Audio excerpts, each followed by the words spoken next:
Welcome guys to Wolver Channel. Today, I'm going to show you how to make a crypto token on BaseChain.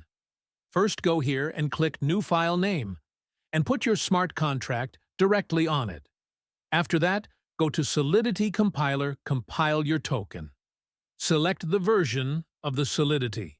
Compile it and done.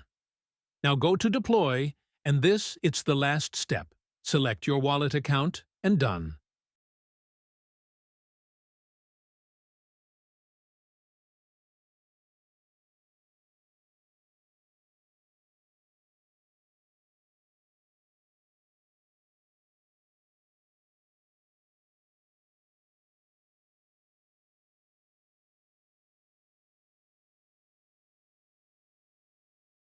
After that, import your token on uWallet. And here we go, that you have it. If you need the smart contract, hit me up on Telegram. My Telegram is down below, or if you want to create a project also.